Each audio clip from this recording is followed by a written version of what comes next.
Hello all welcome back to Yashaswini Vamshika cooking and tip channel. First టిప్ని అయితే చూసేద్దామండి. Bottles అయితే ఉంటూ ఉంటాయి, వాటర్ తాగేస్తూ ఉంటాం. ఆ బాటిల్స్ని అనవసరం అని చెప్పేసి పడేయకుండా ది బెస్ట్ యూజ్ టిప్ కోసం అయితే తీసుకొచ్చేసానండి. ఈ విధంగా సేమ్ సైజులోనే ఫస్ట్ కొంచెం ఏదైతే ఉంటుందో ఆ చివర్లో అయితే కట్ చేసేసానండి నేను.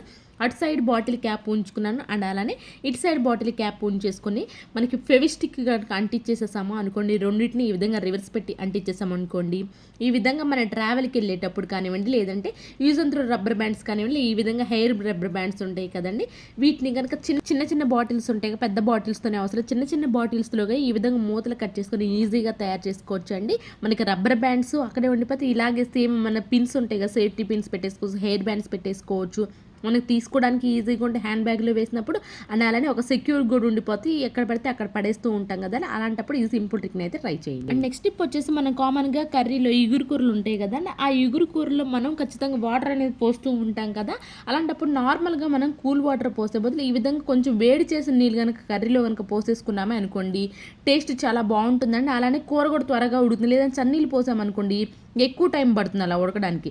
ఆ వేడి నీళ్ళు కూడా కాచాలంటే స్పెషల్గా వేరే స్టవ్ పైన అవసరం లేదండి. సేమ్ ఏదైతే మీరు కూర వండుతూ ఉంటారో ఆ కడాయి పైన ఒక ప్లేట్ లాంటిది పెట్టేసి వాటర్ పోసేసాము అనుకోండి, ఆ వేడికి ఆల్రెడీ మన పైన వాటర్ అనేది కొంచెం వేడిగా అయిపోతూ ఉంటాయి కాబట్టి మన గ్యాస్ అనేది సేవ్ అవుతుందండి. ఈ సింపుల్ ట్రిక్ని అయితే ట్రై చేయండి. అండ్ నెక్స్ట్ టిప్ వచ్చేసి కీరా కానివ్వండి, లేదు అంటారు క్యారెట్ కానీ ఫ్రెష్గా ఉండాలంటే మనకి ఏంటి అంటే ఈ రోజులు ఎండాకాలం కాబట్టి ఊరికే వడిలిపోతున్నట్లు అనిపిస్తూ ఉంటుంది కదా, అలాంటప్పుడు మనకి ఎక్కువ రోజులు ఫ్రెష్గా ఉండాలి అని అనుకుంటే మాత్రం ఈ విధంగా ఒక బాక్స్ తీసుకొని దానిలో వాటర్ పోసేసి ఒక గ్లాసు మనకి కూరగాయలు అనేవి ఏదైతే మనం పెట్టుకుంటూ ఉంటామో కీరా కానివ్వండి క్యారెట్ కానీ మునగాలండి, ఈ విధంగా మునిగేటట్లు వాటర్ పోసేసుకొని క్యాప్ పెట్టేసుకున్నామే అనుకోండి, దీన్ని ఫ్రిడ్జ్ లోపల కనుక పెట్టేసుకున్నామే అనుకోండి, మనకి ఎన్ని డేస్ అయినా సరే కానివ్వండి మనకి ఫ్రెష్గానే ఉంటాయి, కానీ వదిలిపోవడం అనేది జరగదు. ఐ హోప్ టిప్ అయితే నచ్చిందని, నచ్చితే కనుక ప్లీజ్ నా ఛానల్ లైక్ చేసి నాకు సపోర్ట్ చేయండి. దానికి వల్ల వేరే వాళ్ళకి అయితే వీడియో రీచ్ అవుతుంది అండ్ నాకు కూడా మోటివేషన్గా ఉంటుంది కాబట్టి ప్లీజ్ లైక్ చేసి నా ఛానల్ని సపోర్ట్ చేయండి. అండ్ నెక్స్ట్ టిప్ వచ్చేసేసి ఇలాంటివి మనం దంచుకునే చిన్న చిన్న రోళ్ళు కనుక ఉన్నాయి అనుకోండి, ముఖ్యంగా కిచెన్లో ఈ విధంగా డైరెక్ట్ కనుక పెట్టేసాము అనుకోండి, చిన్న చిన్న బొద్దింకలు అనేవి దీనిపైన వస్తూ ఉంటాయి కదండి, అది తెలియక మనం వాడేస్తూ ఉంటాం. అలా జరగకుండా ఉండాలంటే పెరుగు బకెట్ కనుక ఉంది అనుకోండి, ఈ విధంగా మనం పైన కనుక బోర్లించాము అనుకోండి, దీని లోపలికి మనకి చిన్న చిన్న బొద్దింకలు అనేవి దూరకుండా ఉంటాయి కాబట్టి ముఖ్యంగా నైట్ పడుకునే ముందు ఈ సింపుల్ ట్రిక్ని అయితే ట్రై చేయండి.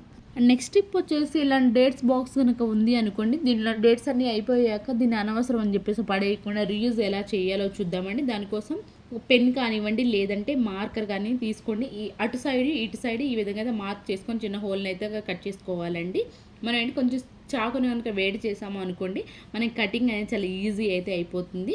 ఈ విధంగా ఒక స్క్వేర్ లాగా అయితే కట్ చేసేసుకోవాలి. ఆ తర్వాత back side double tape plaster పెట్టి అంటించేసాం కిచెన్లో కనుక పెట్టేసుకున్నామే అనుకోండి, విజిల్స్ కానివ్వండి మనకి అసలు త్వరగా కనిపించవు కదండి, విజిల్స్ ఆ కింద విజిల్స్ పెట్టేసుకోవచ్చు. అండ్ అలానే గ్యాస్ కట్ ఉంటాయి కదండి, గ్యాస్ కట్ కూడా మనకు అవసరమైనప్పుడు అసలు కనిపించవు కదా, అలాంటప్పుడు లేదంటే లైటర్స్ పెట్టేసుకోవచ్చు. మీ కంఫర్ట్ వీల్ని పట్టండి, ఏవైనా ఆ బాక్స్ లోపలైతే పెట్టేసుకోవచ్చు. ఐ హోప్ టిప్ కూడా నచ్చిందని అనుకుంటున్నాను. అండ్ నెక్స్ట్ టిప్ వచ్చేసి పాత సాక్స్ ఏదైనా ఉంది అనుకోండి, దాన్ని చీపురికి ఈ విధంగా కొట్టేసి యూజ్ అంతా రబ్బర్ బ్యాండ్స్ కనుక పెట్టేసామనుకోండి, కొన్నిసార్లు మనకు సోఫా కింద డైలీ ఎంత నీట్గా క్లీన్ చేసినా కానీ కొంచెం అనేది దుమ్ము అనేది ఈ విధంగా ఉండిపోతూ ఉంటుంది కదండి.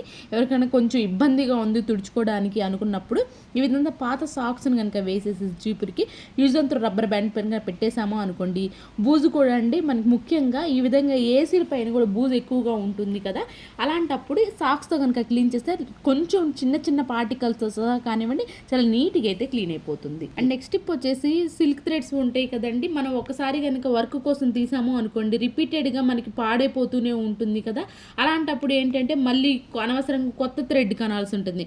మనం ఒకసారిగా రెగ్యులర్గా యూజ్ చేసే వాళ్ళు ఓకే కానివ్వండి, కానీ అప్పుడప్పుడు వర్క్ కోసం తీసేవాళ్ళు ఏంటంటే ఒకసారి తీయగానే ఈ విధంగా డబల్ టేప్ ప్లాస్టర్ ఉంటుంది కదండి, డబల్ టేప్ ప్లాస్టర్ కానివ్వండి, లేదంటే స్టిక్కర్ ఉంటుంది, స్టిక్కర్ కనుక పెట్టేసాము స్టార్టింగ్ పాయింట్లో మనం తీసిన దగ్గర మనకి ఊడిపోకుండా ఉంటుంది, అలాగే మన థ్రెడ్ కూడా పాడవకుండా అయితే ఉంటుంది. అండ్ నెక్స్ట్ టిప్ వచ్చేసేసి మనకి జల్లెడ వాడగా ఏమవుతుందంటే ఈ విధంగా సైడ్ కొంచెం కనుక చిరిగింది అనుకోండి, దీన్ని అనవసరం అని చెప్పేసి పక్కన పడేసి కొత్తదని కొంటూ ఉంటాం కదండి. ఎప్పుడైనా సరే కానివ్వండి కొత్తది కానీ టైం లేదు అనుకున్నప్పుడు మనకి అర్జెంట్ కావాలి, మనకి ఆ రకంగా జల్లెడ అనేది పాడైపోయింది అనుకుంటే మాత్రం సింపుల్గా చిన్న జల్లెడని అనేది తయారు చేసుకుందాం. ఎలా ఏంటనేది చూద్దామండి. ఇలాంటి ప్లాస్టిక్ పెరుగు బకెట్ ఉంటే పెరుగు బకెట్ అండి, లేదంటే బిర్యానీ బాక్సెస్ ఉంటాయి కదండి, బిర్యానీ బాక్సెస్ కూడా చేసుకోవచ్చు అండి. నా నాకు ఇక్కడ ఏంటంటే ఈ విధంగా పెరుగు బకెట్ అవైలబుల్లో ఉంది. పెరుగు బకెట్ తోటి అయితే చేస్తున్నాను. ప్లాస్టిక్ బాగా నీట్గా వాష్ చేసేసండి. ఆ తర్వాత చూపిస్తున్నాను చూడండి, మనకి ఎక్కడైతే రంధ్రం పడిందో దాని ప్లేస్లో కాకుండా చుట్టూ మనకి ఎక్కడైతే పెరుగు బకెట్ పెట్టేసుకొని చుట్టూ కొంచెం అయితే పెద్దదిగానే కట్ చేసుకోవాలి, ఎగ్జాక్ట్ కాకుండా. ఎందుకంటే మనం అంటించుకుని ఈ విధంగా అంటించుకోవాలని చూపిస్తాను చూడండి. కొంచెం కొంచెం అంటించుకుంటూ ఉన్నాడు. ఒకేసారి అంటించినా కానీ కొంచెం ఎత్తు పల్లాలుగా వస్తూ ఉంటాయి కదా, కాబట్టి కొంచెం కొంచెం గ్లూ కానివ్వండి లేదా ఫెవిస్టిక్ పెట్టి అంటిస్తే ఇంకా బాగా స్ట్రాంగ్ అయితే అంటుకుంటూ ఉంటుందండి. మనకి కొంచెం సార్లు ఏం చేస్తూ ఉంటామంటే ఈ విధంగా కొంచెం కొంచెం కూడా జల్లెడ పడుతూ ఉంటాం కదా, పిండిలు కానివ్వండి లేదంటే కారాలు ఎప్పుడైనా కానివ్వండి పురుగు పట్టినవి. అలాంటప్పుడు ఏంటంటే మళ్ళీ జల్లెడ తీసి కడిగి ఇదంతా ప్రాసెస్ కాకుండా పెద్ద జల్లెడతో అవసరానికి ఇలాంటి చిన్నది కనుక ఉంది అనుకోండి కొంచెం కొంచెం చేసుకోవచ్చు అండి. లేదు అంటారా, అత్యవసర పరిస్థితులు కూడా మన జల్లెడ బాగా చిరిగిపోయింది అనుకున్నప్పుడు ఇలాంటి చిన్న చేసి కనుక తయారు చేసి పెట్టేసుకున్నామే అనుకోండి అత్యవసర పరిస్థితులు మనకు బాగా అయితే ఉపయోగపడుతుంది. అండ్ అలానే కారం, కొంతమంది కారం కూడా జల్లించుకుంటూ ఉంటారు కదా, అలాంటి వాళ్ళు ఏంటంటే పెద్ద జల్లెడని తీసి అంత ప్రాసెస్ చేసే బదులు ఈ సింపుల్ది అయితే ట్రై చేయండి. అండ్ నెక్స్ట్ టిప్ వచ్చేసి పిల్లలు ఏంటి అంటే ఎండాకాలం వచ్చేస్తుంది కాబట్టి ఊర్లోకి వెళ్ళినప్పుడు మట్టిలో ఆడుతూ ఉంటారు కదండి. వీళ్ళకి ఏం చేస్తాం మనం, మ్యానిక్యూర్ పెడిక్యూర్లు అలాంటివి చేయించాం కదండి. కాళ్ళ గోరుల్లో కానివ్వండి లేదు అంటారు ఈ విధంగా చేతి గోరులో కానీ మట్టి ఎక్కువ వెళ్ళిపోయింది అనుకోండి, అలా మనం వదిలేసామంటే ఎక్కువ వాళ్ళకి కూడా ఫంగస్ అనేది ఫామ్ అవుతూ ఉంటుంది కదా.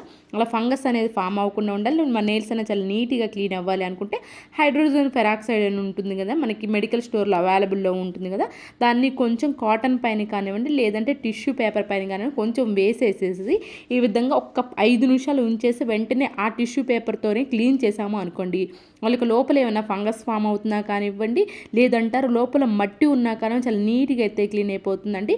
ఈ రోజుల్లో ప్రతి ఒక్క పిల్లలకి ఏంటంటే ఊరికి వెళ్తారు కాబట్టి ఎక్కువ ఆడుకుంటూ ఉంటారు కాబట్టి మట్టిలో ఈ విధంగా సింపుల్గా క్లీన్ చేసామనుకోండి వాళ్ళ లోపల ఉన్న మట్టి అంతా పోయి చాలా నెయిల్స్ అనేవి చాలా నీట్గా అయితే క్లీన్ అయిపోతాయి. అండ్ నెక్స్ట్ స్టెప్ వచ్చేసేసి మనకి హనీ బాటిల్ కానివ్వండి లేదంటే పికిల్స్ ఇవి కానివ్వండి చిన్న మూతలో ఉంటాయి కదండి, మనం చెయ్యి పెట్టి క్లీన్ చేయాలి అనుకోండి అసలు మన చెయ్యి వెళ్ళదు, అలాగే దాన్ని స్క్రబ్బర్ పెట్టి క్లీన్ చేసినా కానివ్వండి అడుగున అనేది అలాగే ఉండిపోతూ ఉంటుంది కదండి. ముఖ్యంగా హనీ కానీ చెప్తున్నాం కదా పికిల్స్ లాంటివి.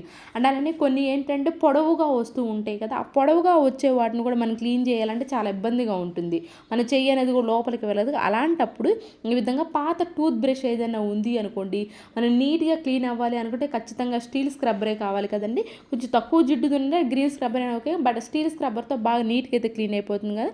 దీన్ని ఈ విధంగా పాత బ్రష్కి చుట్టేసేసి చుట్టూ ఏంటంటే use and throw rubber band కానివ్వండి లేదంటే థ్రెడ్ కట్టినా కానీ లోపలికి వెళ్ళినా కానివ్వండి అది ఊడిపోకుండా ఉంటుంది కాబట్టి నేను ఇక్కడ ఏం చేశాను రబ్బర్ బ్యాండ్ అనేది వేసేసాను. ఇలా రబ్బర్ బ్యాండ్ వేయడం వల్ల మనకి లోపల స్టీల్ స్క్రబ్బర్ వెళ్ళినా కానివ్వండి ఊడిపోవడం జరగదండి. సో దీంతో కనుక మనం ఏదన్నా ఇలాంటి హనీ బాటిల్స్ కానివ్వండి లేదంటే పికిల్ జార్స్ కానివ్వండి పికిల్ బాటిల్స్ కానివ్వండి అడుగున మనకి చేయి పెట్టడానికి క్లీన్ చేయడానికి వీలు లేనటువంటి వాటిని ఈ విధంగా ఈ పాత బ్రష్తో కనుక క్లీన్ చేసామనుకోండి అడుగును మొత్తం చాలా నీట్గా క్లీన్ అయిపోతుంది.